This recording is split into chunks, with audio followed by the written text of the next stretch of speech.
I do not share them now here. The force, they then even invited a friend and say you can have the other stand. So there were 4 stands. They created some leases.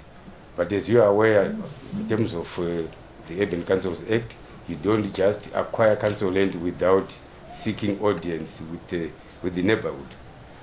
The neighborhood resisted that.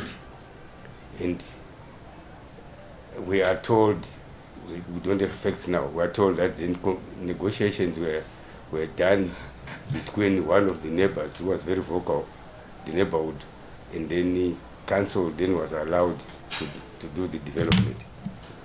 That was well and good. What these officials wanted to do, they wanted to develop some car sales on that piece of land near the roundabout, which is not ideal for that area. We were then approached by the investor, Logara, as Minister of Local Government and Public Works, and said, we have been engaging the local authority on the development on this piece of land. We own 17 hectares ourselves, but we want the 2.5 hectares so that we've got a uniform development. We are going to construct another highway which links Idimlangagwa Road to Borodale Road. So we will not ask for payment from City of Harare. It will be compensation for the 2.5 hectares that we want them to surrender to us so that we have a uniform development, which I think, and I still think it's a very welcome development. This is the trajectory that the country is going. Let's have the modern infrastructure. And this is also in line with the development order. It took them a couple of years until last year in June. They requested a meeting with us. We met with them together with the City of Harare. We agreed, the mayor and his team were here. We agreed that can be done. That was in June. Then in sometime October, they then came back and said there was nothing that seemed to be working. What do? We called City of Harare and said, City of Harare, we want development. Who owns this piece of land so that we can negotiate with that person? Isn't it owned by City of Harare? They said yes, it's owned by City of Harare.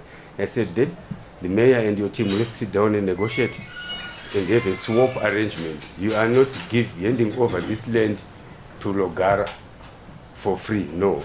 They will give you an equivalent piece of land on the Borodale Road side. And that is also very ideal for your wish business, which is car sales. The mayor and his team agreed. But disappointingly, the mayor did not disclose the ownership of the companies that were being told that the council had created a lease with them. We then said, why don't you go ahead and negotiate, or let those companies negotiate directly with Logara so that they can go and view the pieces of land that are being offered as a swap. After that, we'll then find a way of starting this development, because it's now stopping development. We want to move in line with National Development Strategy 2, in line with Vision 2030. We have no time to be just sitting and talking and sitting and talking. We agreed on that. The next stage, we received the mayor advised that the companies had gone to court and the council had lost the matter before the court, a default judgment was passed. When we further investigated, we discovered that the companies were owned by senior council employees, from the mayor, the deputy mayor, and then Shadrach Mashamu. I can mention Shadrach Mashamu because he's a land baron, and then another person.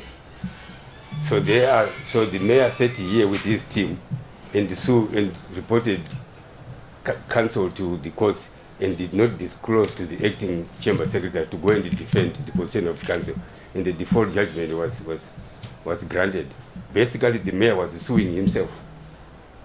The mayor and his team were suing themselves because they are the local authority and they own these companies that is standard. We're now flashing and say they are the legitimate companies. They are not legitimate companies.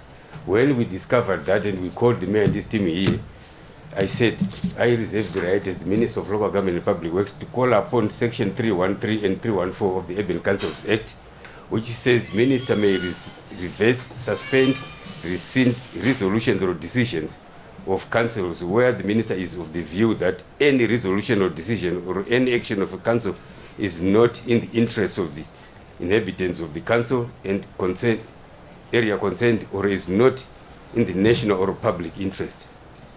So we told them we want this development to proceed. They went back, met as full council, and passed the resolution that the swap arrangement must be adhered to.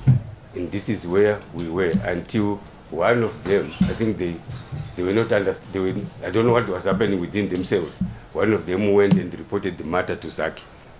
And we are all aware what happened to ZACC.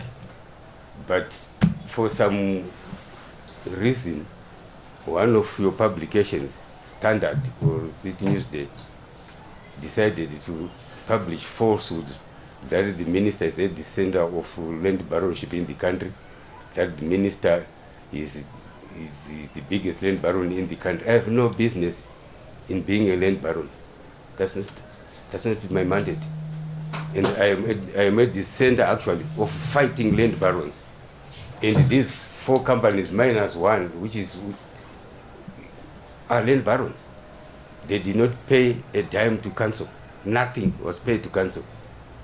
But we are told they received huge sums of money from an innocent businessman whom they sold that piece of land, whom we said, give us this name, the name of this businessman, so that we can negotiate with him, or the investor can negotiate with him, so that proper arrangements are done. Our role was just to facilitate in terms of the Section 313 and 314. We did that. And this is the story that is there. And your colleagues, or you guys, instead of communicating at least with me, to have the decency of communicating and verifying the issues from this side, you decided to write things that are politically motivated. There's nothing to do with the truth. It's a politically motivated story being engineered by people, my political force. That's the ones that are engineering that, and obviously I'm told there is exchange of money for people to write like that. So as we speak, we've taken Standard and the Newsday to court.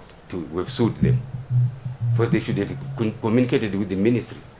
They should have at least come to us and say, somebody has reported, we want to know your side of this story.